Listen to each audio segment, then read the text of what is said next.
Alors, je tiens à rendre grâce et gloire à Dieu. Là aussi, une fois n'est pas coutume, pour parler d'un sujet de la vie quotidienne, c'est un petit peu plus basique que certains sujets que j'aborde d'habitude, mais il me semble que ça, c'est un sujet qui a son importance dans la mesure où il fait partie dans la mesure où il montre à quel point justement le Saint-Esprit fait partie de nos quotidiens et je lui rends grâce et gloire et comment il nous aide dans nos vies au quotidien, même dans nos vies de tous les jours. Alors depuis quelques jours, nous avions à la maison un souci avec notre réfrigérateur, et pour être très clair, je vous ai témoigné de la gloire de Dieu, je crois, la semaine dernière encore, où je vous disais que je rends grâce et gloire à Dieu qui a étendu la main sur tous nos appareils électroménagers afin qu'il n'y ait pas plus de dégâts causés par la foudre qui a occasionné à d'autres de mes voisins la perte de leurs appareils électroménagers, de leurs divers appareils électroménagers. Eh bien, Dieu nous a bénis afin que ce drame-là ne nous arrive pas à la maison et que nous ne perdions pas non plus toutes les denrées alimentaires, entre autres choses, dont il nous avait bénis et dont je vous témoigne si souvent qu'il me bénit et toute la gloire lui en revient. Bien entendu, l'ennemi avait pour plan de faire en sorte qu'on jette tout ce qu'il y avait dans mon réfrigérateur, puisque si le Saint-Esprit n'était pas intervenu pour me montrer comment faire et rattraper la situation, l'ennemi avait dans l'idée de faire en sorte que avec le problème qu'avait ce réfrigérateur, que toutes les denrées qui se retrouvent, toutes les denrées périssables qui y étaient, se retrouvent à pourrir et donc à ne plus être consommables du tout. Mais je rends grâce et gloire à Dieu, à Jésus et à son Saint-Esprit qui par la voix de son Saint-Esprit m'a montré comment procéder. Je lui rends vraiment grâce et gloire parce que si le Saint-Esprit n'était pas intervenu, je ne vois vraiment pas comment j'aurais pu savoir comment faire ou voir quelle était la bonne technique à adopter pour ça. Et donc, j'ai dû y passer bien 1 heure ou 2, mais en attendant, je me suis rendu compte que tout ce que le Saint-Esprit m'avait dit et montré était bien réel. Et je lui rends grâce et gloire parce qu'il m'a montré exactement comment procéder, comment faire. Et c'est grâce à lui que je m'en suis sortie. Et vraiment, je tiens à rendre grâce et gloire à Dieu. Toute la gloire revient à Dieu, à Jésus, à son Saint-Esprit. Parce que maintenant, j'ai pu rattraper et sauver la situation, mais sauver surtout le maximum d'éléments que possible, le maximum de denrées alimentaires que possible. Et sur ce point-là, je rends vraiment grâce et gloire à Dieu parce que c'était pas gagné d'avance vu l'état dans lequel le congèle était, mais au moins j'ai pu rattraper et sauver la situation, et ce par l'unique grâce de Dieu, de Jésus et de son Saint-Esprit. Vraiment toute la gloire lui en revient. Je tenais à en témoigner ici. Merci Seigneur, je t'aime et nous t'aimons, nous tous tes enfants. Louange, honneur et gloire à toi, Papa d'amour.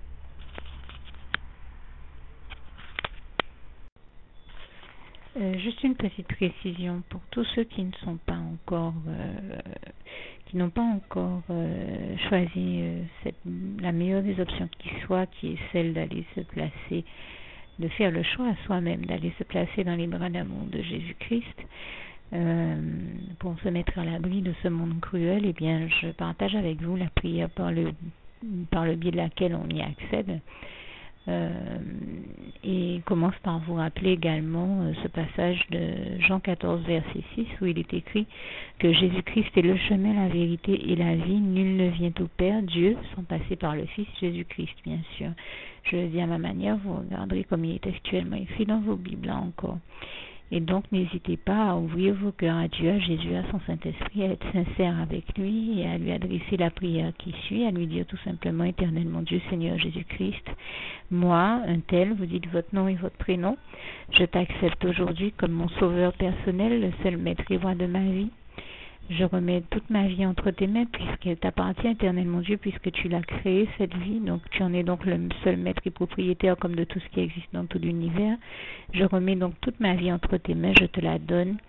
Merci éternel mon Dieu aussi de permettre que cette vie que tu m'as donnée continue à être à ta gloire et que je continue à te servir, à t'appartenir pour l'éternité, d'éternité en éternité. Merci aussi Seigneur de faire que je continue Donc, à te servir et à t'appartenir pour l'éternité, d'éternité en éternité. Et aussi, Seigneur, de m'accorder la grâce de ton pardon et de ta miséricorde pour tous les péchés que j'ai commis tout au long de ma vie, jusqu'à la date d'aujourd'hui incluse. Et c'est au nom puissant du Seigneur Jésus-Christ que j'ai fait cette prière.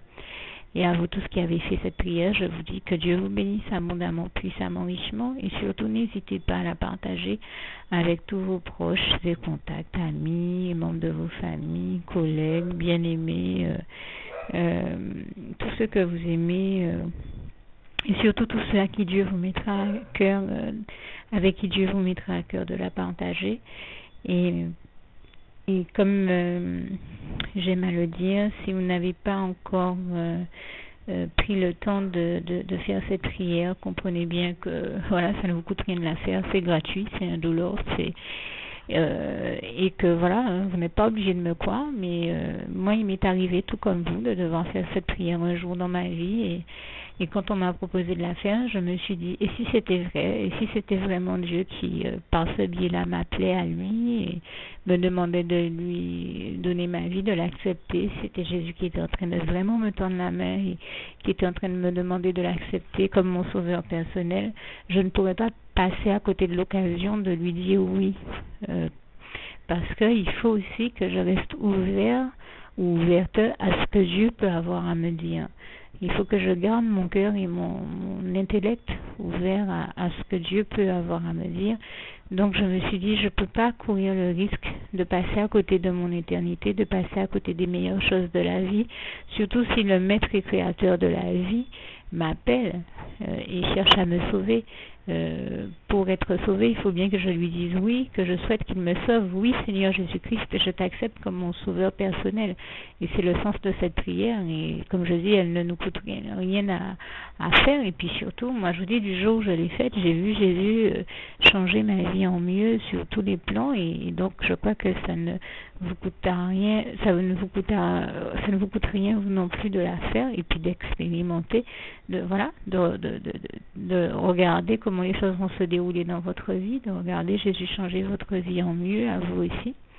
Et voilà, d'en faire l'expérience. Et pour en faire l'expérience, il faut commencer par faire cette prière. Donc si vous ne l'avez pas encore dite, réembobinez tout simplement cette vidéo ou ce document si vous préférez. Réécoutez-le et dites avec moi la prière que vous m'avez entendu mentionner.